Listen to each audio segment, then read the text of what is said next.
ముందుగా అంతర్జాతీయ మహిళా దినోత్సవం సందర్భంగా ఇక్కడున్న మాతృమూర్తులందరికీ వేదిక ముందు వేదిక పైనున్న మాతృమూర్తులందరికీ కూడా ముందుగా పాదాభివందనం తెలియజేసుకుంటున్నాను.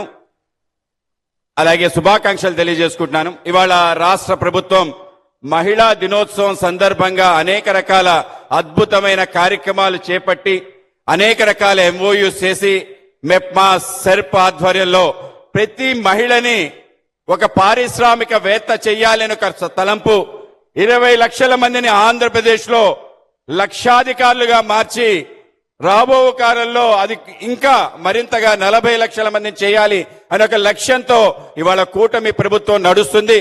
ఇవాళ వన్ ఫ్యామిలీ వన్ ఎంటర్ప్రెన్యూర్, ఒక కుటుంబం ఒక ఎంటర్ప్రెన్యూర్ అన్నారు. కానీ మన ప్రీతమ ముఖ్యమంత్రి గారు ఆయన కుటుంబంలో 2 ఎంటర్ప్రెన్యూర్స్ తయారు చేసి 2 పారిశ్రామికవేత్తలను తయారు చేసి మనందరికీ ఆదర్శంగా నిలిచారు. ఆయన ఇంట్లో ఏదుందో మన ఇంట్లో కూడా అది జరగాలి అనే ఒక ఆలోచన మనందరం కూడా తప్పనిసరిగా ముఖ్యమంత్రి గారి కరతల ధ్వనులతో ఆయనకి అభినందించాలి. ఈ రాష్ట్రం ఈ విధంగా ఉండడానికి, ఈ రాష్ట్రం మరింతగా ముందుకెళ్లడానికి అనేక రకాల ఆలోచనలు కూటమి ప్రభుత్వం చేస్తుంది.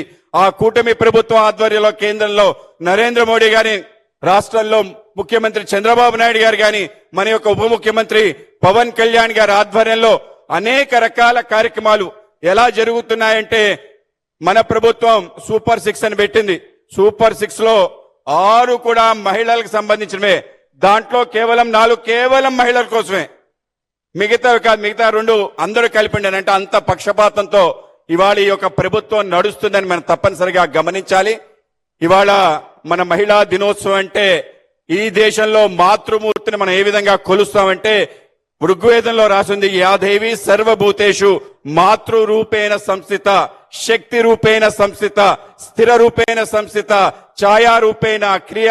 అన్ని రకాల అంశాలు ఏవైతున్నాయో ప్రపంచాన్నంతా నడిపించే ఏదైతే చైతన్యం ఉందో దాని పేరే మహిళ.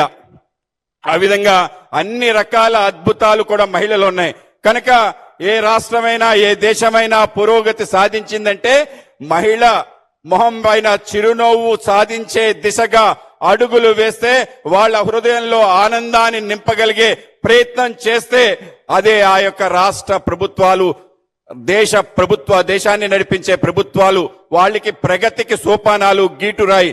కనుకనే మహిళలకి ఆ విధంగా ప్రాధాన్యత ఇచ్చి ముందుకెళ్లే విధంగా రాష్ట్ర ప్రభుత్వాలు, కేంద్ర ప్రభుత్వం కలిసి చేస్తున్న అనేక రకాల కార్యక్రమాలు మీ అందరికీ మరింత లబ్ధి చేకూరి మీ జీవితాల్లో మరింత వెలుగులు నింపే దిశగా అడుగులు వేయాలి. మీ అందరూ కూడా తప్పనిసరిగా ఆరోగ్యవంతంగా ఉండాలి. మహిళ ఆరోగ్యవంతంగా ఉంటే కుటుంబం ఆరోగ్యవంతంగా ఉంటుంది, కుటుంబం ఆరోగ్యవంతంగా ఉంటే సమాజం ఆరోగ్యవంతం ఉంటుంది.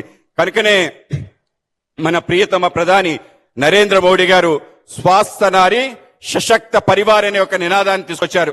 అంటే ఆరోగ్యవంతమైన మహిళ వాళ్ళే ఒక బలమైన కుటుంబం తయారవుతుంది. కనుక మనందరం తప్పనిసరిగా ఒక బలమైన కుటుంబం, బలమైన సమాజంగా మార్చే దిశగా అడుగులు పడాలని, ఆ విధంగా మీ అందరూ చేయాలని చెప్పి, అలాగే గౌరవ ముఖ్యమంత్రి గారు అనేక అద్భుతమైన కార్యక్రమాలు స్వయం అంటే మనలో ఉండే ఏదైతే ఉందో స్వ యొక్క జాగరణ తప్పనిసరిగా జరిగే విధంగా అడుగులు పడాలని చెప్పి ఆయనకి ధన్యవాదాలు. అలాగే వేదిక పైన ఉన్న మంత్రులందరికీ అభినందనలు తెలియజేస్తూ భారత్ మాతా కీ జై.